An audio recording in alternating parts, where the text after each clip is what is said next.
Bonsoir à tous. Bienvenue dans notre deuxième édition des apéros du mercredi dans les vignes qui sera aujourd'hui consacrée au crément de Loire. Crément de Loire blanc, crément de Loire rosé. Deux créments millésimés, chacun le nôtre. Agnès a pris le blanc, j'ai pris le rosé. Et on va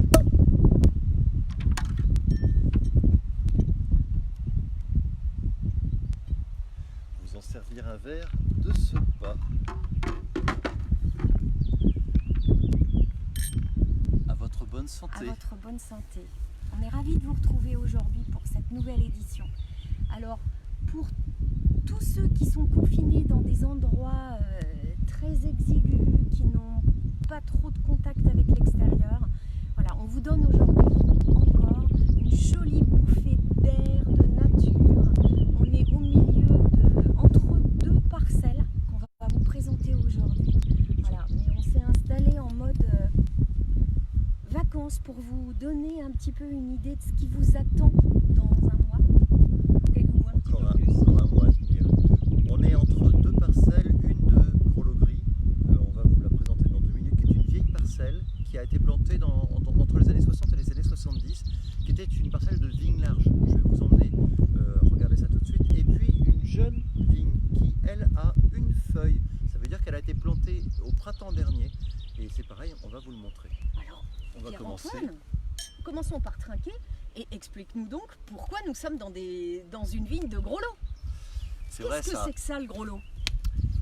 Le Gros-Lot, c'est un des vieux cépages autochtones propres à l'Anjou. Il existe des Gros-Lots gris, il existe des Gros-Lots rouges, et nous nous servons du Gros-Lot gris pour faire notre crément rosé. On se sert également du Gros-Lot rouge quand on a besoin d'apporter un tout petit peu plus de couleur. Et puis chez nous, on se sert beaucoup du chardonnay pour notre crément blanc, et puis également de chenin, qui est quand même le cépage de la Loire. Vous savez, on en a parlé déjà la semaine dernière. Je vous emmène le voir?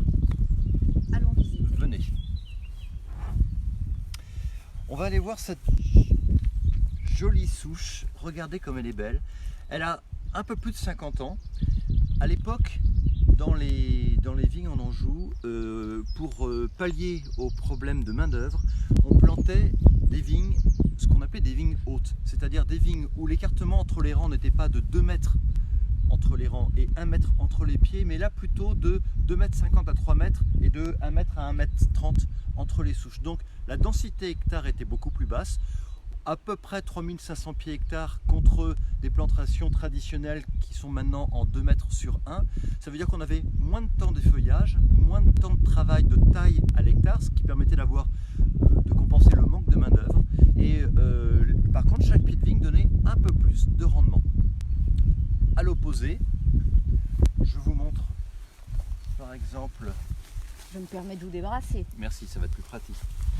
Regardez, cette année on a cette très jolie jeune vigne. Alors vous voyez, le pied a été mis, il est encore recouvert de la cire de protection et on a plein de petits brins qui sont en train de pousser. Et vous apercevez peut-être, j'espère, sur le pied de la vigne, là, la toute première grappe. Ce qui est extraordinaire dans la vigne, c'est qu'à l'intérieur du bourgeon, vous avez les feuilles, les vrilles et les grappes. C'est pour ça d'ailleurs que les gelées de printemps, vous vous souvenez, on en a parlé la semaine dernière avec les saintes glaces le 11, 12 et 13 mai prochain, lorsque le froid frappe nos vignes à cette époque de l'année, l'ensemble du bourgeon est gelé et on perd donc les feuilles, les vrilles et les grappes.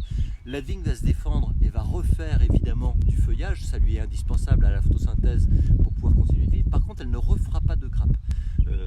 Donc cette jeune plante là, on va la laisser pousser, on va garder 1 ou 2 branches qui vont servir à monter la souche pour avoir d'ici 3 ans, c'est la 3e feuille qui nous permet normalement de récolter les premières grappes. En réalité, on attend souvent 5 ans à 6 ans pour que le système racinaire ait eu le temps de bien se développer, puisque c'est une plante là, cette jeune vigne là, elle sera normalement toujours là dans 30, 40 ou 50 ans.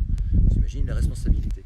Alors, il y a des questions qu'on nous pose souvent dans les vignes, et auxquelles Pierre-Antoine, tu vas nous répondre, c'est où trouve-t-on les plants de vigne et qu'est-ce que c'est que ce petit nœud qu'on voit? Très bonne question, Agnès. travaille très généralement avec des pépiniéristes.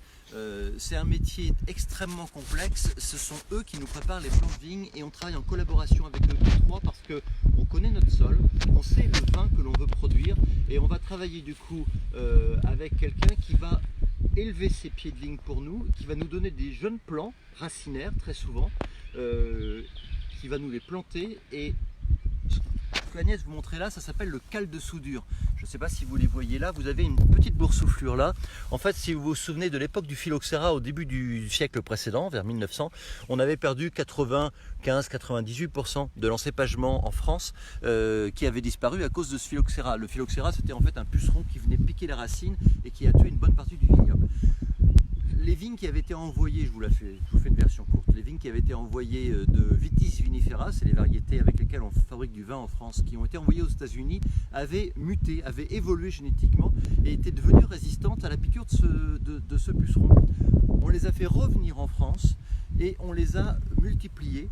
Les pépiniéristes nous préparent systématiquement des pieds de Vitis vinifera, en l'occurrence du gros lot sur un pied de Vitis vinifera américain qui a muté et qui est résistant au phylloxéra. Donc la petite boursouflure que vous voyez là, c'est ce qu'on appelle une cale de soudure. C'est la partie entre le pied mère américain et le porte-greffe, qui peut être du gros lot en l'occurrence, mais du chardonnay, du sauvignon, du chenin, etc. Tous les cépages qu'on utilise partout en France. Et c'est comme ça dans tous nos vignobles français. Agnès, je t'en passe la main. Alors, comment est-ce qu'on fait du crément ? Le crément, pour ceux qui connaissent nos vins, fait partie vraiment de nos spécialités parce que c'est un vin qu'on aime beaucoup. C'est un vin qui nécessite une longue élaboration. C'est un travail qui est assez technique et c'est un travail qu'on fait entièrement ici sur le domaine. Alors, c'est quelque chose qui se prépare dès le départ, c'est-à-dire que au moment alors d'abord le type de taille, on en a aussi parlé la semaine dernière, va déterminer aussi la densité, la concentration du jus qu'on va avoir. Donc vous imaginez bien que par rapport à un chenin avec lequel on va faire des coteaux du Léon sur lesquels on va demander beaucoup de concentration et un crément qui doit être extrêmement tendre, on ne va pas garder le même nombre de gras en fait. Donc ici, les tailles sont beaucoup plus importantes. Vous voyez, il y a beaucoup plus de grappes qui vont sortir sur un pied comme ça que sur les pieds de chenin qu'on avait vus la semaine dernière. Alors, la vendange est toujours une vendange manuelle parce que ça respecte beaucoup mieux les grappes et le raisin, mais au-delà de ça, on fait même la vendange dans des petites caissettes. Pourquoi dans des petites caissettes ? Parce que si on mettait les raisins dans une benne, le poids des raisins ferait qu'il y aurait déjà un petit écrasement qui risquerait d'altérer un tout petit peu la qualité du jus.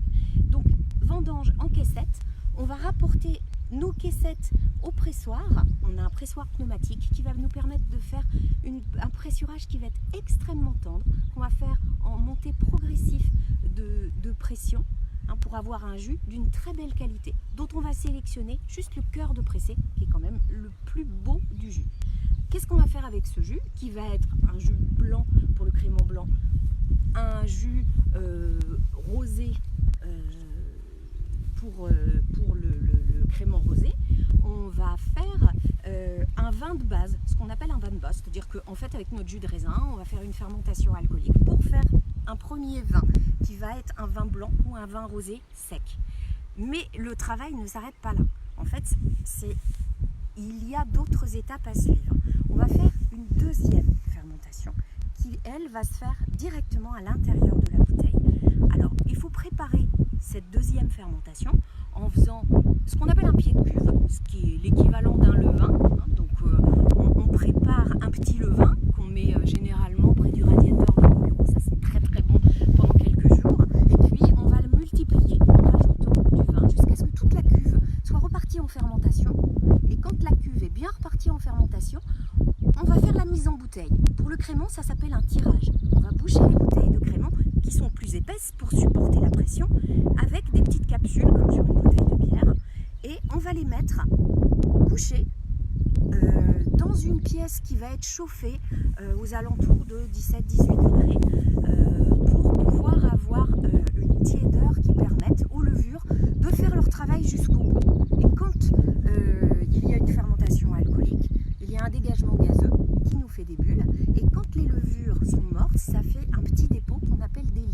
ces lits vont rester dans la bouteille pendant tout le temps d'élevage. L'élevage se fait donc également dans la bouteille, couché, toujours dans ces petites pièces, mais que pour le coup on laisse à température normale. Et ça peut rester comme ça en élevage sur latte pendant de longs mois. Pour avoir un crément millésimé, on laisse pendant un minimum de 12 mois sur latte. Alors après ces 12 mois, le crément est pratiquement terminé, mais il reste les lits dans la bouteille. On va donc devoir les retirer. On prend chaque bouteille, on les met le goulot en bas et chaque jour, on va faire un quart de tour sur la bouteille en la cognant un petit peu pour pouvoir faire descendre les lits au niveau du goulot. Il restera plus que... Ensuite, on fait ça 2 fois par jour pendant quelques semaines, 2-3 semaines. Et quand toutes les lits sont bien au niveau du goulot, on va les éjecter grâce à... en fait, ce qu'on fait, c'est qu'on plonge dans un liquide qui va geler, faire un petit glaçon dans lequel sont enfermés les lits.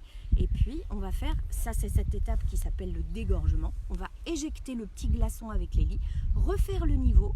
Si on souhaite avoir un crément qui soit plus sucré, on peut également à ce moment-là mettre une liqueur de dégorgement, c'est-à-dire une petite liqueur de sucre qui va permettre d'avoir des créments qui vont être plus sucrés. Et le vin est enfin terminé et prêt à être dégusté. Alors chez nous, vous le savez, comme nous sommes élaborateurs, Agnès vous l'a dit, les créments de Loire sont millésimés. En ce moment, on vous propose, et c'est la promotion de la semaine, pour vous permettre de déguster avec nous sur notre site internet, sur châteauvieuxdire.com, dans l'iBoutique.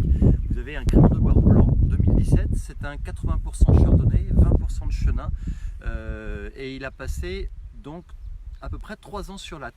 En fait, plus le temps d'élevage sur latte est long, plus les acidités sont basses, plus les bulles vont être fines et plus finalement c'est élégant. Ce qu'on cherche sur les créments, exactement comme sur les champagnes, c'est la délicatesse des bulles. Venez, je vous emmène avec moi, on retourne à la table, Agnès a 2 verres en main et on va parler accord mets et vin. Et dégustation.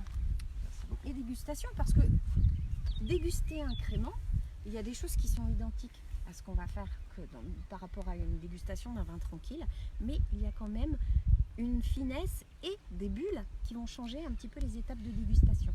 Déjà, comme dans toute dégustation, le verre est très important. Vous noterez que l'idéal pour des créments, c'est de pouvoir avoir une flûte dont la base est assez délicate, et les maîtres verriers dans le temps qui travaillaient sur des verres en cristal, c'était le summum du luxe, piquer légèrement le fond du verre avec une pointe de diamant parce que c'est sur les impuretés que apparaissent les bulles dans les créments comme dans les champagnes. C'est pour ça qu'on vous recommande de ne jamais laver au lave-vaisselle vos verres parce que en fait le produit de la rinçage du lave-vaisselle va complètement uniformiser le fond du verre et il n'y aura plus le support pour les bulles. Donc idéalement, lavez-les juste à la main, essuyez-les avec un torchon et profitez de toutes ces petites impuretés pour pouvoir voir les jolies volutes de bulles qui vont participer au plaisir de la dégustation. Alors une dégustation, ça commence bien sûr par l'œil, on l'a dit, on regarde les bulles, la finesse des bulles, on va regarder également la couleur, la brillance du vin, et puis ensuite on va être sur un nez qui ne va pas être le même sur le crément rosé ou sur le crément blanc. Absolument. Sur le crément blanc, on l'a dit, chardonnay, chenin, on va être sur un nez qui va être légèrement brioché. Et puis le côté un petit peu noisette, légèrement beurré, lié à ces 3 ans d'élevage sur latte. Vous noterez, je ne sais pas si vous les voyez pour le coup avec notre vidéo, mais vous noterez que les bulles sont extrêmement délicates, extrêmement fines. En l'occurrence, sur 2017, je fais une petite promo au passage, ça mange pas de pain, a été médaillé d'or au concours général agricole. On a la chance d'avoir des créments qui sont souvent médaillés. Ça nous fait très plaisir. Et puis, on dira ce qu'on veut, ça donne toujours meilleur goût la bouteille, avec ou sans médaille.